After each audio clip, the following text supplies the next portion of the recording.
Assalamu alaikum al'umma. Barkanmu da wannan lokaci. A cikin wannan application din zaka iya samun alkhairi sosai da sosai, domin ko zaka iya samun daga 100, 200, 300 ya danganta, har kuma naira 200 ma, naira 150, naira 500 ya danganta da dagiyarka, ya danganta kuma da kai wane ne. Matakin farko shine idan kai register za su baka wani welcome bonus. Idan ka ce welcome bonus kaman barka da zuwa, to shi ma wannan zaka iya cire shi ka tura kayanka direct kan ofe ɗinka. A cikin minti ɗaya ne ka yi register. Wannan link din shine zaka danna shi, ga yana a saman rubutu ko kuma a comment section ina zan aje shi. Idan ka danna kai register, to farkon inda zai fara nuno maka shine wannan wajen. Wannan shine asalin fuskar sai da take haka. To ya za ka cire kudin ka wanda ka shigo kenan. Kana shigowa za su baka wannan kudin fa. Kun ga wannan wajen inda ka saka withdrawal din nan, withdraw din nan, to nan ne ake dannawa. To before mu je mu cire, ga nan wani alamun wani dan wuka ne kan ciyawa, zaka danna wajen.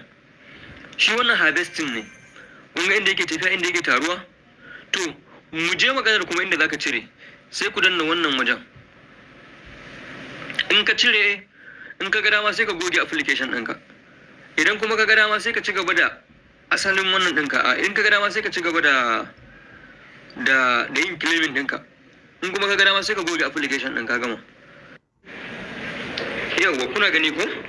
To idan muka shigo wannan wajen, babu abin da zamu yi kamar yadda nake faɗa muku, sai withdraw.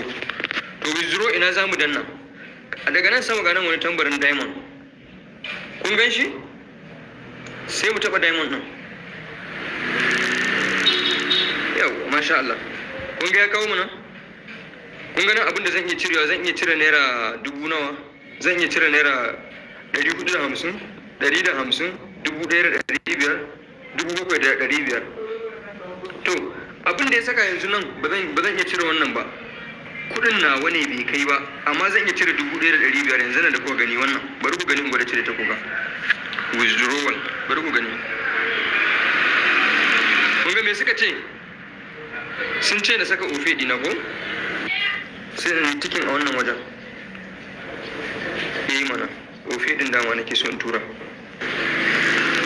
Yawa, kamar yadda nake nuna muku nan, sai na saka account number dina a wannan wajen.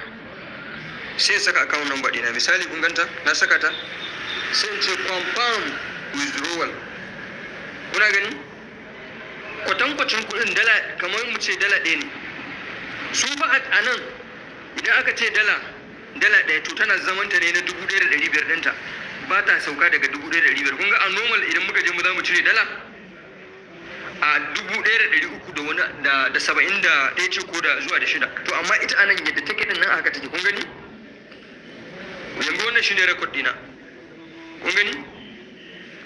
To yanzu wannan sai mu jira nan da cikin 'yan sakanni, cikin 'yan sakankuna ko kuma cikin minti 1 zuwa minti 6 za mu ga kudin ya faɗo. Kun gani?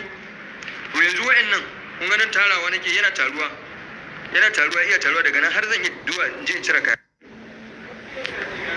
To kamar yadda nake ce muku, kudin nan zai iya shiga cikin minti 1 ko minti 2. Wallahi Allah, kun gani har ya faɗo. Kun gani ko 1350. kun gani kamar yadda nake faɗa muku, zai iya sauka a cikin 'yan sakanni. Wallahi tallahi gashi har ya faɗo, har ya shiga. Alhamdulillah. To ko gaskiya sai a dage, magana ake ta sai a dage. Mana